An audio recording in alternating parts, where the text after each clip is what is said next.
L'ouest de la Guyane est dans une situation critique où les fonctionnaires subissent les réorganisations de lois et changements de structure.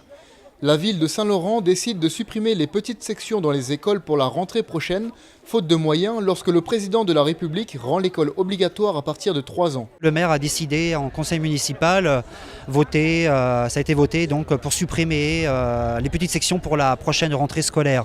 Donc là, il y a les parents d'élèves qui sont alarmés et qui se manifestent. En Guyane, il y a 50% de la population qui a moins de 25 ans.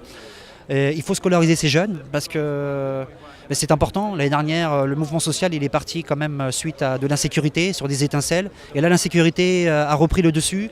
La délinquance juvénile elle est très importante ici dans l'Ouest. Il faut scolariser, on ne peut pas laisser des enfants dans la nature. Il y en a déjà beaucoup. Depuis de nombreuses années, on ne peut pas scolariser tous les enfants.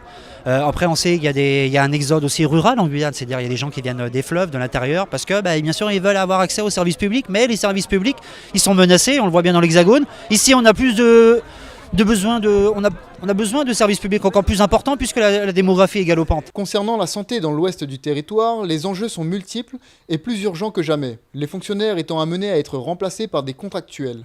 Mais le principal problème reste l'attractivité du territoire puisque la majorité des médecins qui s'engagent ne restent pas et doivent être remplacés d'urgence. S'ils ne donnent pas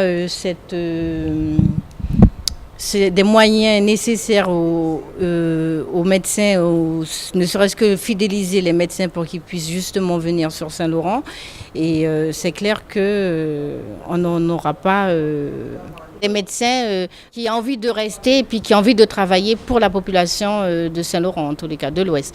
Et de toutes les façons, comme on sait très bien que le Cher en ce moment est en difficulté avec les urgentistes, on sait très bien que chez nous, ça ne va pas tarder par rapport au nouvel hôpital et qu'on a besoin de médecins qualifiés pour tous les outils en informatique, tous les outils qu'on mettra en place. Un an après les accords de Guyane, certaines actions ont été menées comme la mise en place de plusieurs chantiers pour des écoles et des hôpitaux, mais les craintes sont loin d'être dissipées, le retard du territoire étant bien trop important.